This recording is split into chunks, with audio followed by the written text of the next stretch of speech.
जी हाँ दोस्तों, जैसा कि आप सभी देख रहे हैं बिहार भूमि सर्वे 2024।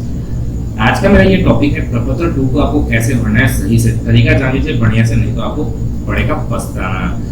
नमस्कार दोस्तों, मैं हूं सोनू और आप सभी देख रहे हैं मेरा और आपका यूट्यूब चैनल सरकारी योजना 98। आज के इस वीडियो में बात करें, जैसा कि दोस्तों आप सभी को पता है कि बिहार में भूमि सर्वे का कार्य स्टार्ट हो चुका है, शुरू हो चुका है 20 अगस्त से। ऐसे में दोस्तों आपको आपके जमीन का सर्वे कराने के लिए आपको कुछ डॉक्यूमेंट्स देना है। उन डॉक्यूमेंट्स में प्रपत्र 2, प्रपत्र 3, वंशावली, खतियान, अगर रजिस्ट्री है तो केवाला और आपको वीरसी, ये सारी चीजें आपको देना होगा। इसमें प्रपत्र 2 और एक प्रपत्र 3 है। प्रपत्र 3 कैसे भरना है, प्रपत्र 2 कैसे भरना है, मैं एक एक वीडियो बना करके आप लोगों को डिटेल में बताता जाऊंगा। ठीक है, वंशावली आपको कैसे बनाना है। आज के इस वीडियो में मैं आप लोगों को बताने वाला हूं कि प्रपत्र 2 आपको कैसे भरना है, सही से प्रॉपर जान लीजिए, स्टेप बाय स्टेप आपको कैसे भरना है। यहाँ दोस्तों मैं आप लोगों को बता दूं प्रपत्र 2 किनको भरना है। प्रपत्र 2 जो है उन सभी व्यक्तियों को भरना है जिनके पास खतियानी जमीन है या जिनके पास रजिस्ट्री की जमीन है, यानी आपने रजिस्ट्री करा रखा है, आपने खरीद रखा है, या फिर आपके पास खतियानी जमीन है। तो दोनों प्रकार के जो भी भूमिधारी हैं उनको प्रपत्र 2 भरना जरूरी है। प्रपत्र 2 जो है उसका फॉर्मेट कैसा है मैं आप लोगों को यहाँ पे दिखा देता हूँ। देखिए ये है प्रपत्र 2 का फॉर्मेट। तो आपको यहाँ पे प्रपत्र 2 देखें, नियम 6 उप नियम 1, ठीक है, रैयत द्वारा स्वामित्व धारित भूमि की स्वघोषणा हेतु प्रपत्र, यानी जो रैयत है या जो स्वामित्व अभी जिसके पास है धारित है भूमि का, उसके द्वारा स्वघोषणा प्रपत्र, ठीक है, वो अपने द्वारा ये घोषणा देंगे। ठीक है, यहाँ पे जो भी डिटेल है, जो भूमि धारित है वो डिटेल देंगे। चलिए इस फॉर्मेट को देखने से पहले हम यहाँ नीचे कुछ पढ़ लेते हैं। यहाँ पे लिखा हुआ है नोट में और ऊपर लिखा हुआ है हम घोषणा करते हैं कि स्व घोषणा में की गई प्रविष्टि हमारी जानकारी में सही है। ठीक है, स्व घोषणा में किसी गलत प्रविष्टि के लिए हम जवाबदेह हूं और हैं। यानी कि दोस्तों अगर इसमें किसी भी तरह की कोई गलती हुई तो उसके जवाबदेह कौन होंगे, आप होंगे, क्योंकि इस फॉर्म को आपके द्वारा भरा जाना है। ठीक है, इस प्रपत्र को 2 प्रति में दाखिल किया जाएगा। एक प्रति आवेदक को प्राप्तकर्ता पदाधिकारी कर्मी द्वारा हस्ताक्षर एवं आवेदन की तारीख तथा क्रमांक अंकित कर प्राप्ति के प्रमाण के रूप में लौटाया जाएगा। यहाँ पे स्पष्ट बता हुआ है नोट में कि इसका जो भी आप ये प्रपत्र 2 देंगे उसका 2 कागज देना होगा, मतलब 2, एक फोटोकॉपी करा के देना होगा आपको। ठीक है, उसके बाद जो भी प्राप्तकर्ता पदाधिकारी होंगे या फिर कर्मी जो होंगे वो उस पर हस्ताक्षर करेंगे, आवेदन की तारीख लिखेंगे और क्रमांक संख्या अंकित करके आपको प्रमाण के रूप में, रिसीविंग के रूप में एक लौटाया जाएगा। यहाँ तक बात समझ में आ गई दोस्तों। चलिए अब ऊपर से हम स्टार्ट करते हैं कि आपको क्या क्या चीजें भरना है, कैसे कैसे भरना है। सबसे पहले दोस्तों यहाँ पे है राजस्व ग्राम। तो राजस्व ग्राम दोस्तों, राजस्व ग्राम, थाना नंबर, हल्का नंबर, पुलिस थाना या अंचल या जिला, आपको जो भी चीज पता करना हो उन सभी चीजों के लिए आप या तो वे रसीद निकाल लें जो ऑनलाइन कटा हुआ, या फिर एक जमाबंदी पंजी निकलती है। जमाबंदी पंजी कैसे निकलता है मैं अगले वीडियो में आप लोग को बता दूंगा। ठीक है, तो वो निकाल लेंगे तो आपको क्या बहुत आसानी होगी ये सब चीजें भरने में। ठीक है, सबसे पहले राजस्व ग्राम वो गांव हुआ, वो मौजा हुआ जिसमें आपका जमीन है। ठीक है, थाना नंबर भी जमाबंदी पंजी पे लिखा रहता है, कितना थाना नंबर है आप यहाँ पे डाल दीजिएगा। हल्का नंबर, यहाँ दोस्तों मैं आप लोगों को बता दूं कि हल्का नंबर अगर आपको पता है तो आप लिखिए, नहीं पता है तो इसे आप खाली छोड़ सकते हैं, इससे कोई दिक्कत होने वाली नहीं है। ठीक है, पुलिस थाना, आपका थाना कौन सा पड़ता है आपको वो यहाँ पे लिखना है। अंचल आपका कौन सा पड़ता है यहाँ पे आपको वो दर्शाना है। उसके बाद लास्ट है जिला, आप किस जिले से है, आपकी जो जमीन है वो किस जिला में है ये आपको यहाँ पे दर्शाना है। ठीक है, अब चलिए थोड़ा सा नीचे आते हैं, नीचे देखते हैं इसमें क्या लिखा है। रैयत का नाम, सह हिस्सेदारों का नाम एवं अंश अगर कोई हो, सहित एवं पिता का नाम। देखिए रैयत का नाम, सह हिस्सेदारों का नाम। रैयत का नाम जैसे कि दोस्तों मान लीजिए आपके पिताजी हैं और पिताजी गुजर गए हैं और पिताजी के बाद जो है अब आप लोग 4 भाई हैं।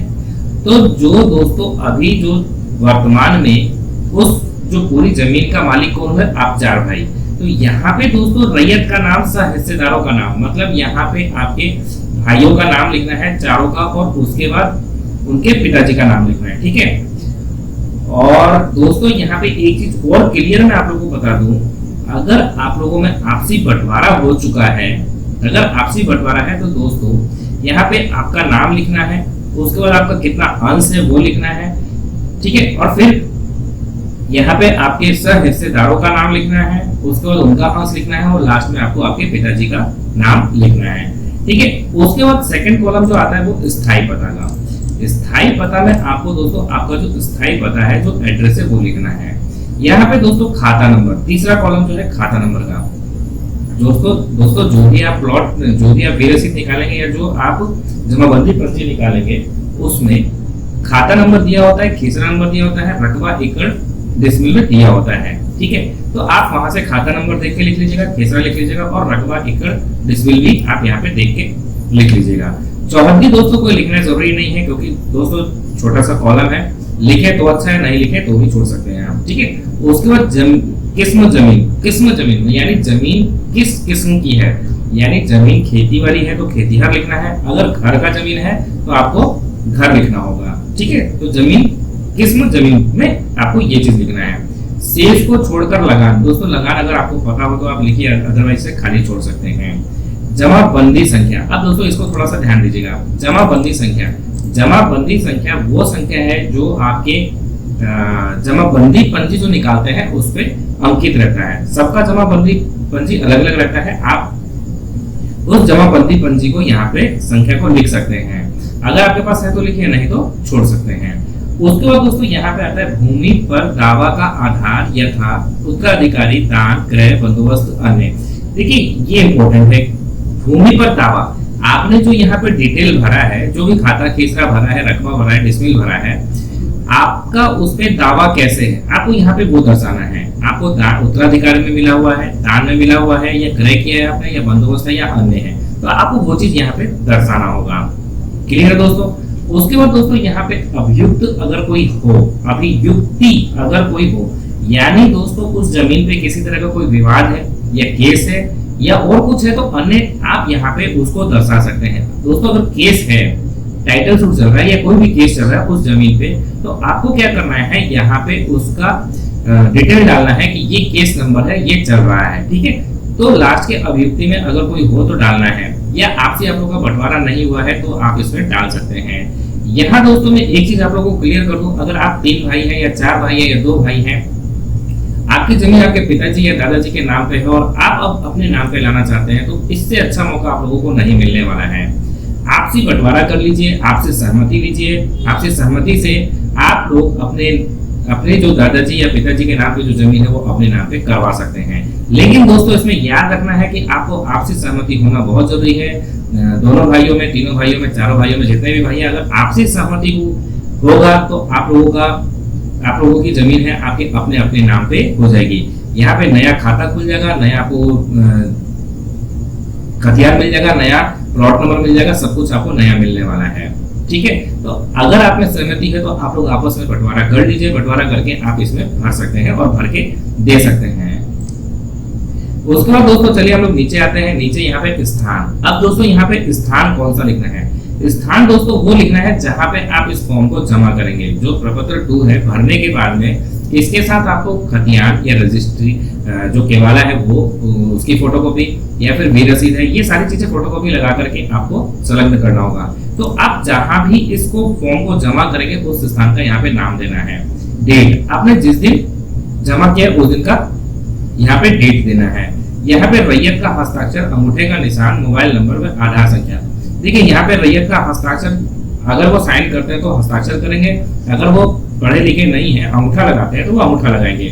उसके बाद उनको मोबाइल नंबर भी लिखना है और उनका आधार नंबर भी यहाँ पे लिखना है। तो इस तरह से ये सारी चीजें भर करके आपको क्या है, प्रपत्र 2 इस तरह से अच्छे से भरना है, ध्यान से भरना है।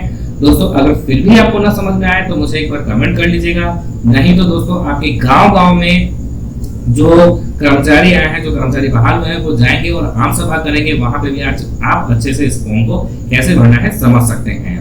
तो आई होप दोस्तों आज का ये मेरा पूरा वीडियो आपको अच्छे से समझ में आ गया होगा। वीडियो पसंद आए तो लाइक करें, सब्सक्राइब करें और ज्यादा से ज्यादा अपने दोस्तों के बीच में शेयर करें। मिलते हैं हमारे अगले वीडियो में। कुछ नए वीडियो कुछ नए अंदाज के साथ। जय हिंद, जय भारत।